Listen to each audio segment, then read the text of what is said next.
Hello friends, नमस्कार। आप सभी को नमस्कार, सभी का वेलकम इस क्लास में। You all are welcome to this class. इस लाइव क्लास में जितने स्टूडेंट्स ऑलरेडी ज्वाइन कर चुके हैं वो क्विकली कंफर्म करेंगे आपका ऑडियो वीडियो आपको एक्सेसिबल है। All students in the live class who have already joined, please confirm your audio video is okay so that we can start. तो चलें, आज की इस एग्जाम टाइम क्लास में हम डिस्कस कर रहे हैं CIB के ABM पेपर के लिए मल्टीपल चॉइस क्वेश्चंस। फ्रेंड्स, ये वो क्वेश्चंस हैं जिनके पूछे जाने की पूरी संभावना रहती है। हमने इस प्रकार से क्वेश्चन को पिकअप किया है। तो दिस मीन अगर आप इन क्वेश्चंस को करते हैं तो एग्जाम में डेफिनेटली आपको बहुत सारा बेनिफिट मिल सकता है। तो चलें शुरू करते हैं इन क्वेश्चंस को। तो ये हमारे पास पहला क्वेश्चन है। If outcome of a trial are said to be equally likely taking into consideration all relevant evidences and there is no reason to prefer one with respect to other, so these are called which type of events? तो यहाँ पे अगर कुछ ऐसी events हैं, ऐसे कोई trials हैं, इवेंट्स हैं जिनका जो आउटकम है वो तकरीबन एक जैसा ही रहेगा अगर हम उनके रेलेवेंट एविडेंसेस को देखें और हम एक को दूसरे के अगेंस्ट प्रेफर ना करें, तो इस प्रकार के इवेंट्स को हम किस प्रकार के इवेंट्स कहेंगे? So what type of events these will be called? तो ये इवेंट्स कौन से इवेंट्स रहेंगे? So this is question and these are the options. So देखिए इनमें कौन सा ऑप्शन आपको लगता है कि करेक्ट है? Uniform events, equally likely events, balanced events या इक्वलेंट इवेंट्स। तो इस प्रकार के इवेंट्स को इनमें से हम किस कैटेगरी में क्लासिफाई करेंगे? Question number 1।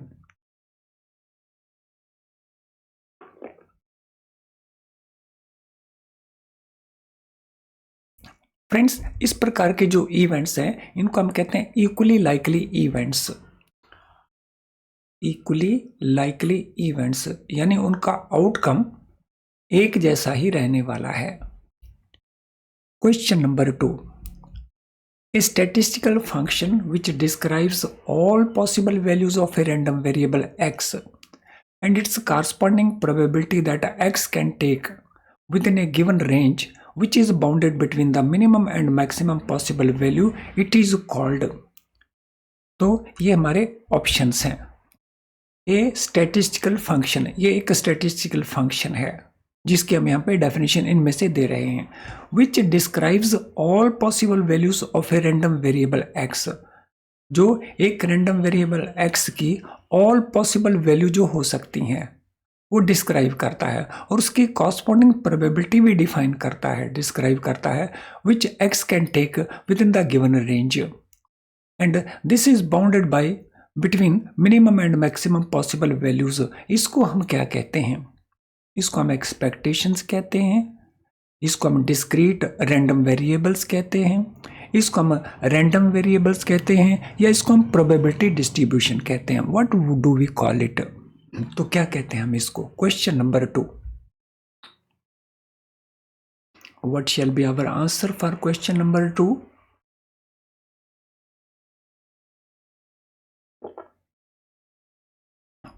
सो यहाँ पे क्वेश्चन में ये आपको डेफिनेशन दिया है किसी चीज का, इनमें से वो किसका डेफिनेशन है, किस कॉन्सेप्ट की ये डिस्क्रिप्शन है? Question number 2। फ्रेंड, ये डिस्क्रिप्शन है प्रोबेबिलिटी डिस्ट्रीब्यूशन की। सो प्रोबेबिलिटी डिस्ट्रीब्यूशन क्या है? एक स्टैटिस्टिकल फंक्शन है। ये डिस्क्राइब करता है जितने भी पॉसिबल वैल्यूज हो सकते हैं किसी भी रैंडम वेरिएबल एक्स की और उसकी जो कॉरस्पॉन्डिंग पॉसिबिलिटीज हैं which X can take within a given range, और ये बाउंड किया होता है minimum and maximum possible values के द्वारा। चलिए क्वेश्चन नंबर 3 के ऊपर चलते हैं।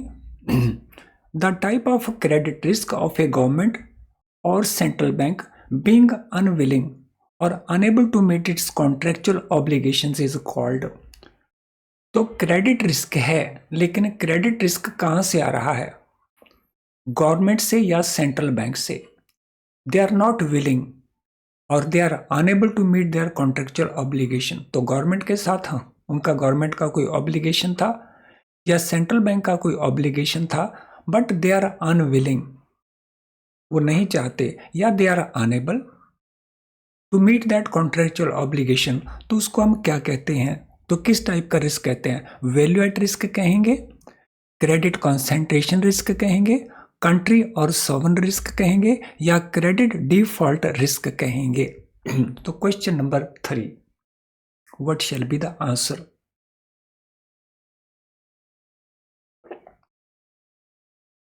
तो हमने क्लासिफाई करना है type of risk.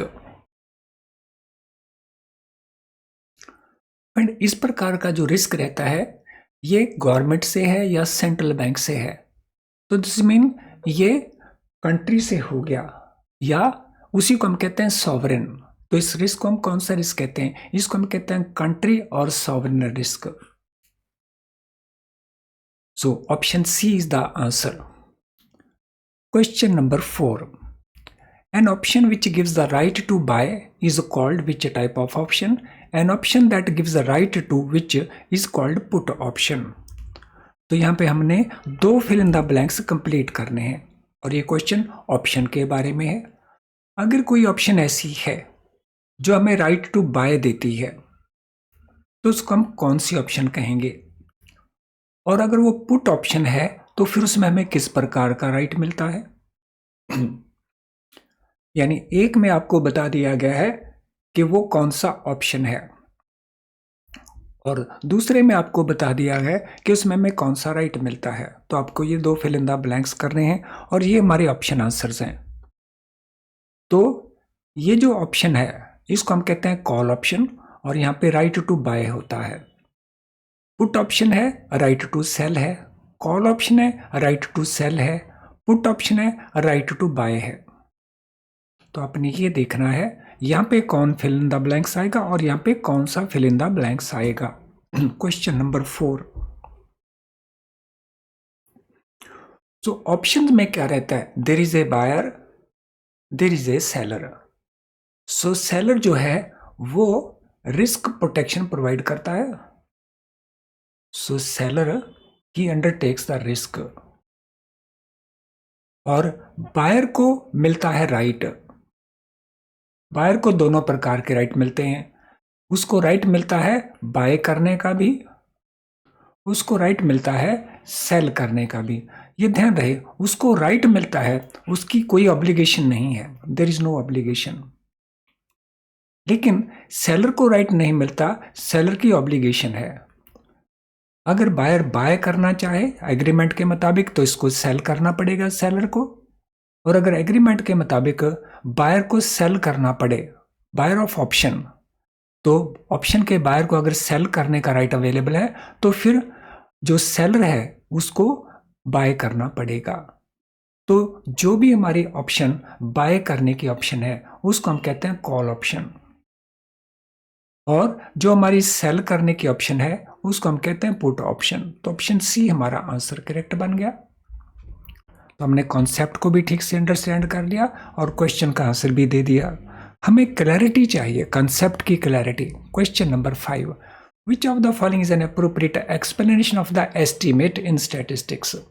So statistics के अंदर ये कॉन्सेप्ट आता है, ये टूल आता है एस्टीमेट। तो एस्टीमेट की यहाँ पे एक्सप्लेनेशंस दे रखी हैं, तो हमने बतानी है which is the appropriate explanation of statistics.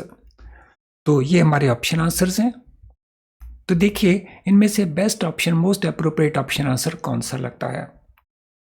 तो एस्टीमेट क्या है? A particular future value, a definite value, A specific value of a statistics, any of the above. तो क्या आंसर लगता है आपको क्वेश्चन नंबर 5 के अंदर?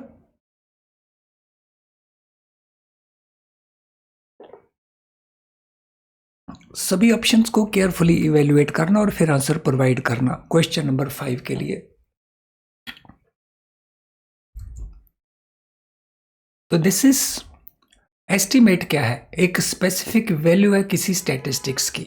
सो it is a specific value of a statistics. तो आंसर हमारा बनेगा option C. Question number 6, director of a trading company selling car flashlights is interested to know the average life of car flashlights. He is also interested to know the range within which this average life would lie.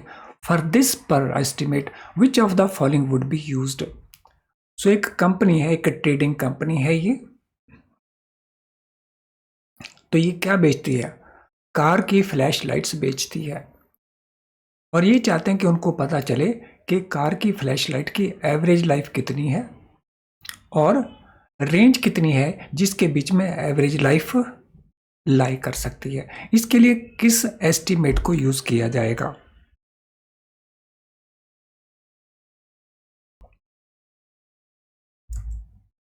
तो ये 3 methods हैं, इनमें से बताइए कौन सा correct है या तीनों में से कोई भी करेक्ट नहीं है। तो point estimate method, interval estimate method, standard deviation method and none of the above. तो फ्रेंड यहाँ पे जब वो बात कर रहा है रेंज की, तो वो रेंज भी जानना चाहता है। 2 चीजें वो जानना चाहता है, एक एवरेज लाइफ और उसके साथ साथ उसकी रेंज भी जानना चाहता है।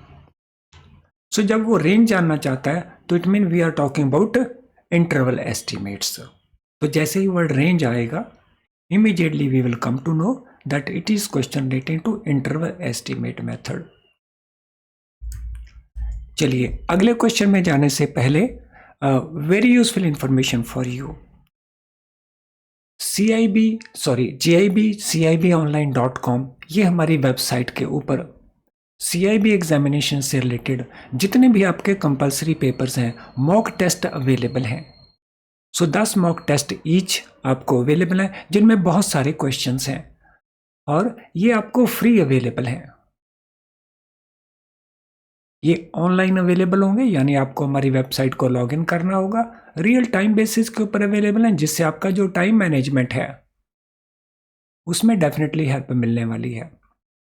तो जब आप ये टेस्ट आप सबमिट करेंगे वेबसाइट के ऊपर ही, तो करेक्ट आंसर कौन से हैं ये आपको बता दिया जाएगा, रॉन्ग आंसर कौन से हैं वो आपको बता दिया जाएगा, रॉन्ग आंसर का करेक्ट ऑप्शन कौन सा होना चाहिए था वो भी आपको बता दिया जाएगा।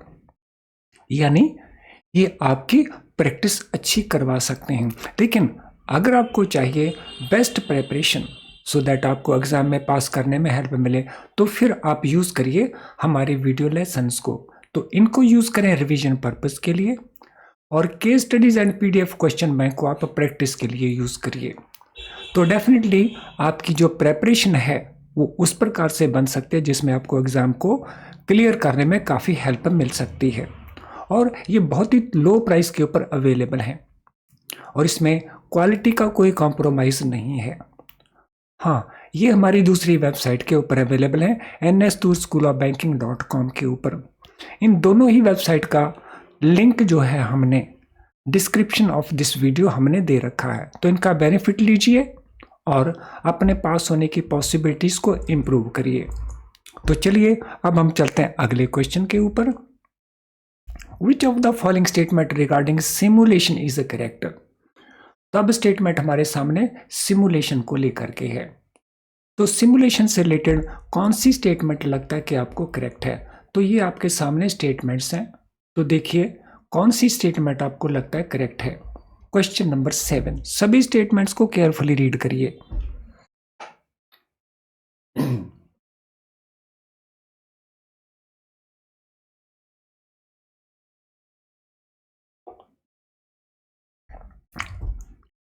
Simulation is a way of studying effects of change in real through models.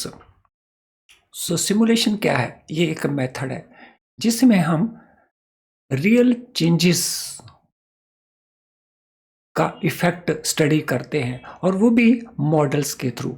Actual situation हमारे सामने नहीं है, उसके बावजूद भी मॉडल्स के थ्रू हम रियल चेंजेस के इफेक्ट को स्टडी करते हैं। तो this is a correct statement. Simulation is the imitation of some real thing or process.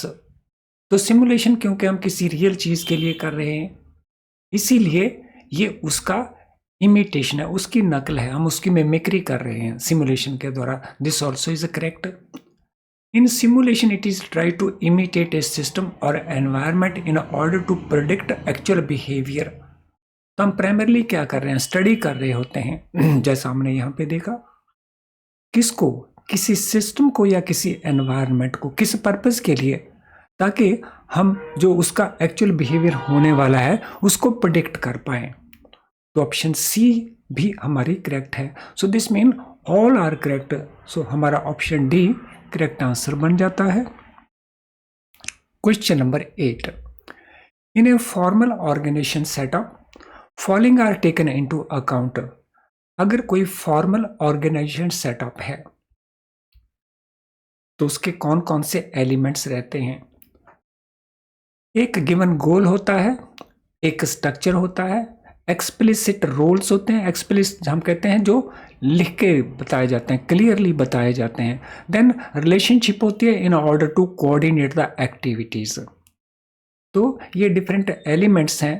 तो इनमें से कौन कौन से एलिमेंट्स हमें लगता है दैट दीज आर करेक्ट, ये हमारे ऑप्शन आंसर्स हैं।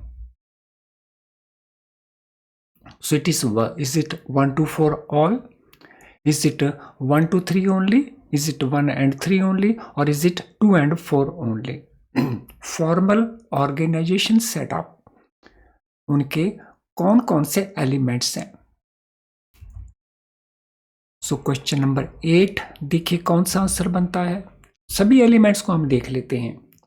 उसका एक गिवन गोल होता है। So this is correct. Goal तो डेफिनेटली होता है, गोल के बगैर तो ऑर्गेनाइजेशन होता नहीं है। उसका एक स्ट्रक्चर होता है, yes there is a structure. उसका एक्सप्लिसिटी रोल होते हैं डिफरेंट फंक्शनरीज के, सो क्लियरली स्पेसिफाइड होते हैं, उनको बताए जाते हैं। तो this also is there. Relationship in order to coordinate the activities, तो इन सभी के बीच में जितने भी विंग्स होते हैं उनके बीच में एक रिलेशनशिप है ताकि एक्टिविटीज को कोऑर्डिनेट किया जाए। तो ये भी स्टेटमेंट हमारी करेक्ट है। So this mean option A is the right answer. Question number 9. In the context of critical attribute for dispensing the role of an HR professional, which of the following does not fall in the category of technical attribute? So in the context of critical attributes for dispensing the role of HR professional, so HR जो professional हैं उसका जो role है वो properly perform कर सके, उसके लिए कुछ क्रिटिकल एट्रीब्यूट्स होते हैं। और यहाँ पे हमने बताना है कौन कौन से वो एट्रीब्यूट्स हैं जो टेक्निकल एट्रीब्यूट की कैटेगरी में फॉल करते हैं। तो डिफरेंट टाइप की कैटेगरीज हैं, हमने बताने हैं वो जो टेक्निकल एट्रीब्यूट में फॉल करते हैं। तो ये हमारे ऑप्शन आंसर्स हैं।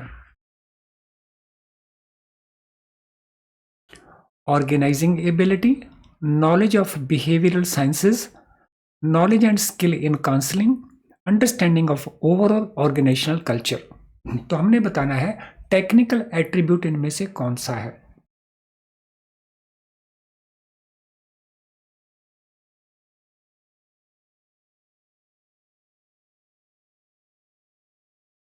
Which of these is a technical attribute? Understanding of overall organisation culture, no ये टेक्निकल में फॉल नहीं करता। Knowledge and skill in counselling, ये भी पूरी तरह से फॉल नहीं करता। नॉलेज ऑफ बिहेवियरल साइंसेस, ये भी उसमें फॉल नहीं करता टेक्निकल एट्रीब्यूट में। ऑर्गेनाइजिंग एबिलिटी टेक्निकल एट्रीब्यूट में फॉल करता है। तो option A is the answer. List of requirements prepared in terms of educational and professional qualifications, age, work experience, specific knowledge and skill. It is called. अगर हम एक list बनाते हैं जिसमें हम मेंशन करते हैं कि रिक्वायरमेंट क्या क्या है in terms of educational qualification, professional qualification, age, work experience, specific knowledge, skill, तो हम इस प्रकार की लिस्ट को क्या कहते हैं। सो इसको हम कहते हैं जॉब डिस्क्रिप्शन या job role and job analysis या जॉब स्पेसिफिकेशन या जॉब इवेल्युएशन। तो what it is called. Question number 10। So we'll make a list of requirements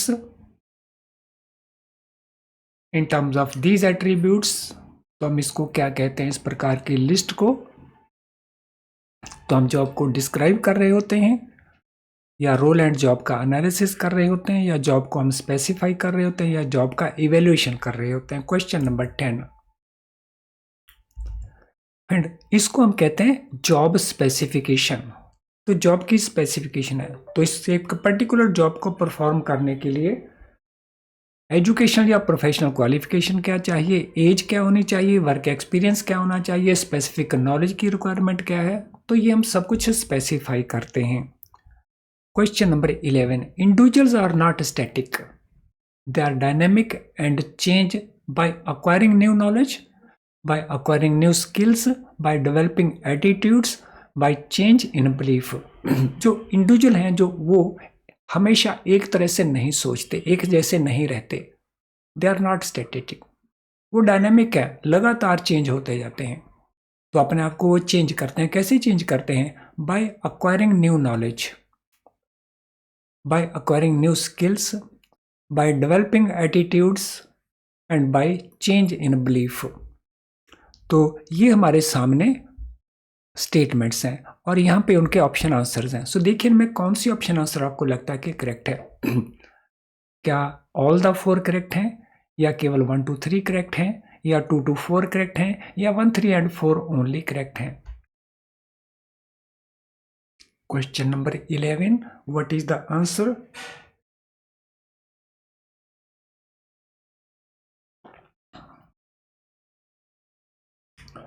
So acquiring new knowledge, yes, it impacts. By acquiring new skills, yes, it impacts. Attitude develop करके, yes, it is. हमारे belief में change आए, yes, again in that case also. So जो change हम में आती है, जो ऑलवेज आती रहती है, इसीलिए हम इसको डायनेमिक कहते हैं, ये सभी चारों ही मेथड से आ जाती है। तो ऑप्शन ए हमारा आंसर है। Question 12, which of the following theories equate man with his brain? तो यहाँ पे कुछ थ्योरीज हमें दे रखी हैं, इनमें से कौन सी वो थ्योरी है जो मैन को ब्रेन के बराबर करती है? Based on the proposition that one thing which distinguishes human being from other living things that they possess the brain that are capable of critical thinking and problem solving. तो इनमें से वो theories कौन कौन सी हैं और वो किसके ऊपर बेस्ड हैं? एक प्रपोजिशन के ऊपर बेस्ड है, एक अजम्पशन के ऊपर बेस्ड है कि ह्यूमन बीइंग्स और दूसरी लिविंग थिंग्स, उनमें बेसिक अंतर क्या है? उनमें बेसिक अंतर ब्रेन का है, और ब्रेन हमारा क्रिटिकल थिंकिंग करता है और प्रॉब्लम सॉल्विंग करता है। तो यहाँ पे हम दूसरे प्राणियों से अलग हैं। तो ये किस थ्योरी के मुताबिक है? Mechanistics theory, cognitive theories, organismic theories और ह्यूमनिस्टिक थ्योरीज। तो यहाँ पे हम किस थ्योरी के मुताबिक ये बात कर रहे हैं? क्वेश्चन नंबर 12,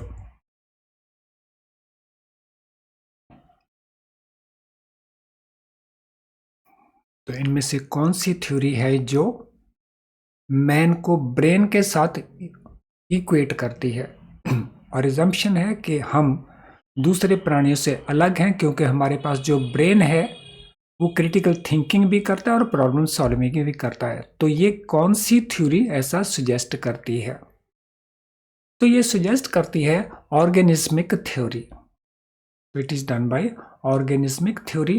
तो ऑप्शन सी हमारा आंसर बन जाएगा।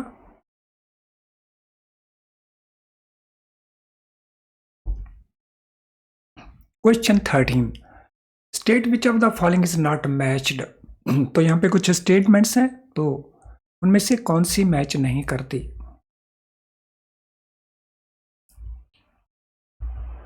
तो a statement, employees in any organisation can earn anything which they want for their development, ये इसके मुताबिक फॉल्स है। Employee should be trained because employees like to learn new things, इसके मुताबिक ये फॉल्स है। Training, education and development have some meaning, इसके मुताबिक ये ट्रू है। Learning takes place if there is some motivation to learn, इसके मुताबिक ये ट्रू है। तो हमने बताना है इनमें से कौन सी मैच नहीं होती। जो मैच नहीं होती वो हमने बतानी है।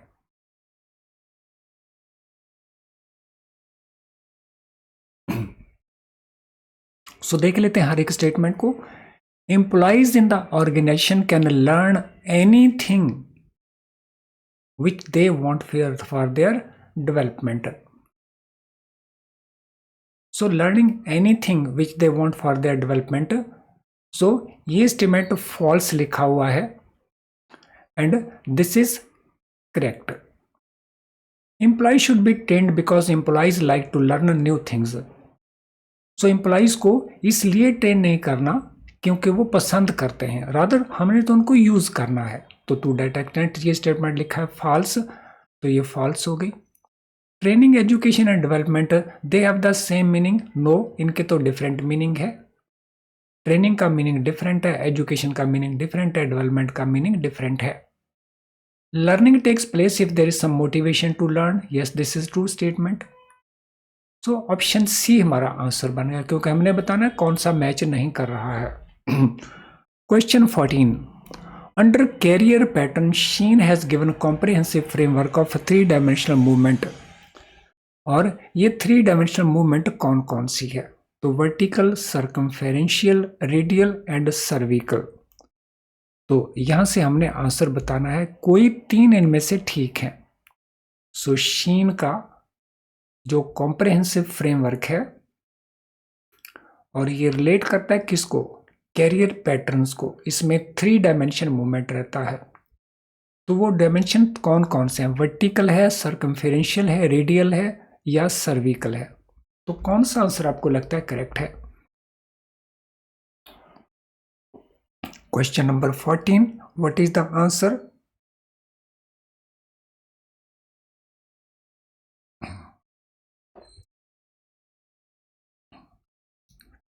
यस, सभी को इवेल्युएट करें और देखें कौन से करेक्ट बनते हैं। एक इनमें से आउट है, दैट इज क्लियर। सो इस कॉम्प्रिहेंसिव फ्रेमवर्क में एक मूवमेंट है वर्टिकल, एक है सर्कमफेरेंशियल और एक है रेडियल। ये तीनों हैं, सर्विकल नहीं है। तो this mean option B is the right answer. Question number 15. Which of the following career anchor category according to Sheen concept does not match? तो शीन ने कैरियर एंकर्स के जो कैटेगरीज बनाई हैं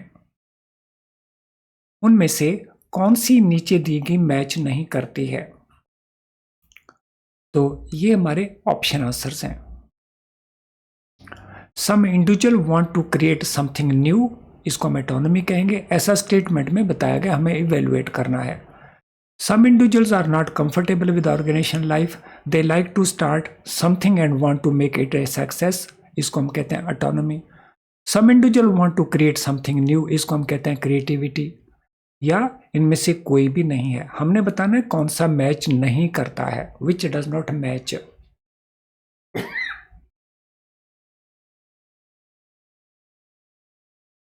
So which one does not match?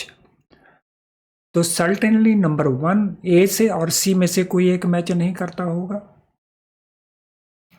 तो same statement can not be autonomy, same statement can not be creativity. So B autonomy है, this is clear. कुछ new create करना ये क्रिएटिविटी है, नॉट ऑटोनॉमी। ऑटोनॉमी यहां पे है। तो this mean A is wrong, B is correct and C is also correct. तो ऑप्शन आंसर हमारा बन गया A. Question 16, employ behaviour like daydreaming, forgetfulness, absenteeism, tardiness, sabotage, these can be analysed by using which of the following. अगर हमने employ के behaviour को analyse करना हो, सो एम्प्लॉय का बिहेवियर डे ड्रीमिंग का हो सकता है, फॉरगेटफुलनेस का हो सकता है, एब्सेंटिज्म का हो सकता है, टार्डीनेस का हो सकता है, सबोटेज का हो सकता है। तो इनमें से किसको यूज करके हम ये एनालिसिस कर सकते हैं? साइको एनालिटिकल थ्योरी को, ट्रेट थ्योरी को यूज करते हुए, सेल्फ कॉन्सेप्ट थ्योरी को यूज करके, या सोशल लर्निंग थ्योरी के द्वारा। So what shall B answer for question number 16?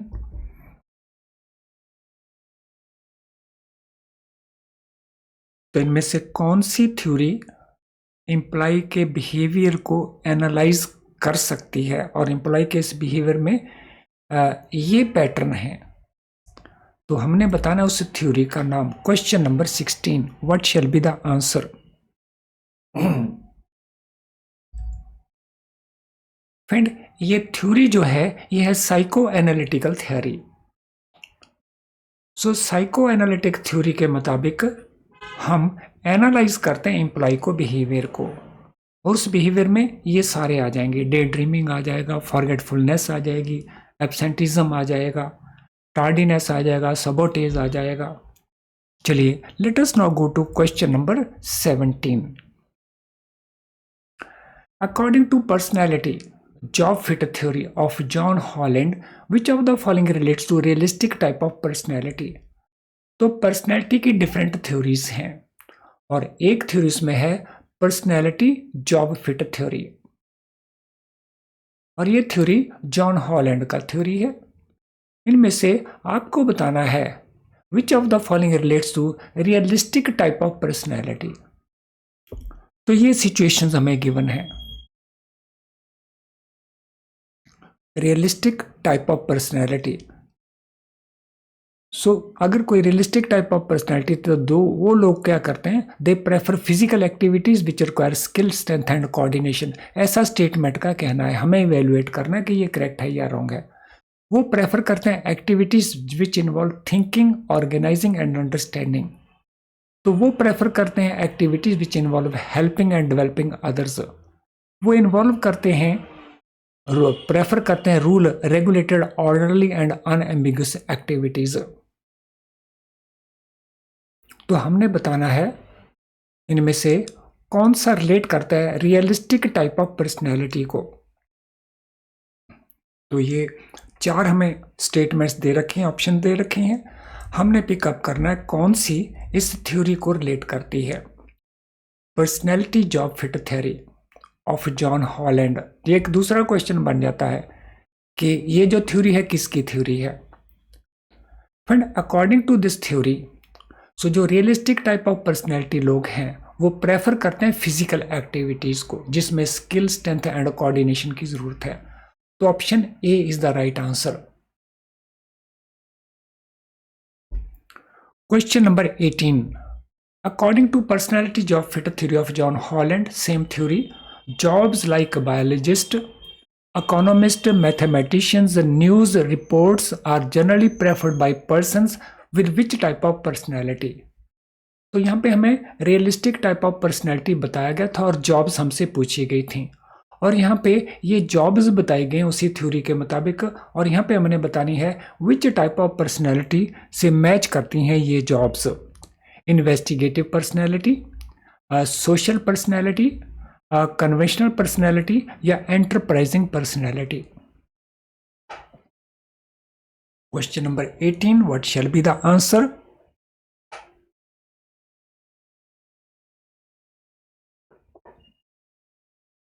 Which type of personality?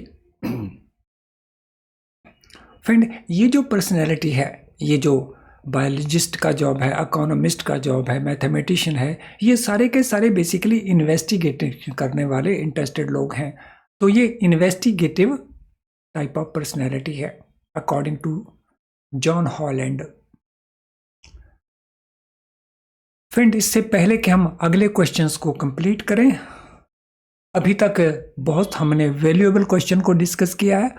अगर आपको क्लास यूजफुल लग रही है तो आप लाइक करने में सेशन को संकोच ना करें, तो क्विकली लाइक कर दें, क्योंकि जब आप लाइक करते हैं तो यूट्यूब इन वीडियोस को और बहुत सारे स्टूडेंट्स तक पहुंचाने की कोशिश करता है, क्योंकि यूट्यूब का जो एल्गोरिदम है एआई बेस्ड, वो बहुत सारे और स्टूडेंटों तक पहुंचने की कोशिश करता है उन सेशंस के लिए जिनको लाइक किया जाता है।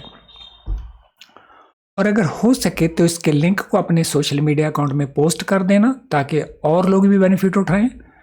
चैनल अगर आपने अभी तक सब्सक्राइब नहीं किया तो चैनल को ज़रूर सब्सक्राइब कर लें, लेकिन बेल आइकन को पुश करना ना भूलना, क्योंकि जब आप बेल आइकन को पुश करेंगे तो आपको हमारे जो नोटिफिकेशंस हैं वो सेशन शुरू होने से पहले मिल जाएंगे। इस तरह से आप किसी क्लास को मिस नहीं करेंगे।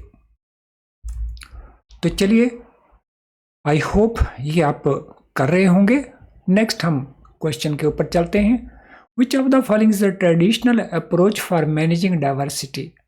अगर हमने वर्क प्लेस के ऊपर डाइवर्सिटी को मैनेज करना है तो इनमें से ट्रेडिशनल अप्रोच कौन कौन सी है? Diversity enlargement, diversity sensitivity, cultural audit, और ये हमारे ऑप्शन आंसर्स हैं। तो हमने बतानी है ट्रेडिशनल अप्रोच वो कौन सी है जो यूज की जाती है diversity at work place manage करने के लिए। तो अलग अलग रीजन से लोग आते हैं, अलग अलग क्वालिफिकेशंस के लोग आते हैं, तो उसको हम कहते हैं डाइवर्सिटी। तो डाइवर्सिटी से रिलेटेड ये इनमें से ट्रेडिशनल अप्रोच कौन कौन सी है? डाइवर्सिटी एनलार्जमेंट है, डाइवर्सिटी सेंसिटिविटी है, या कल्चरल ऑडिट है? डाइवर्सिटी एनलार्जमेंट है, yes it is. Diversity sensitivity है, yes it is. Cultural audit है, क्योंकि ये सारे के सारे ट्रेडिशनल अप्रोचेस हैं, मॉडर्न नहीं, तो ये सारे के सारे ही आते हैं। चलिए लास्ट क्वेश्चन को देखते हैं। Which of the following is correct hierarchical order of Maslow's needs. So हमें पता है अब्राहम मैस्लो के हायरार्ची ऑफ नीड्स की थ्योरी है, उसके मुताबिक डिफरेंट नीड्स हैं जिनका एक हायरार्चिकल ऑर्डर है। तो इनमें से कौन सा हायरार्चिकल ऑर्डर करेक्टली दे रखा है, तो वो आपने देखना है क्वेश्चन नंबर 20 में। यानी सबसे पहले कौन सा आता है, उसके बाद कौन सा, फिर कौन सा। तो ये 5 लेवल का लेवल हमने इनमें देखना है कौन सा करेक्टली गिवन है। सो सबसे पहले आता है हमारा फिजियोलॉजिकल, फिर आता है हमारा सेफ्टी, फिर आता है हमारा सोशल, फिर आता है हमारा सेल्फ एस्टीम, और फिर आता है हमारा सेल्फ एक्चुअलाइजेशन। तो this mean option A is the right answer. तो ये करेक्ट ऑर्डर है, हायरार्चिकल ऑर्डर है। चलिए फ्रेंड्स, अब इस सेशन को हम वाइंड अप करेंगे। आई एम श्योर कि इस सेशन से आपको काफ़ी बेनिफिट मिलेगा। आई एम श्योर कि आपने लाइक करने वाले प्रोसेस को भी कंप्लीट कर दिया होगा। अगर ऐसा नहीं किया तो उसको कर देना, ताकि YouTube इस सेशन को ज़्यादा से ज़्यादा स्टूडेंट तक पहुंचा पाए। हम और ऐसे सेशन कंडक्ट करेंगे। Thank you friends and all the best.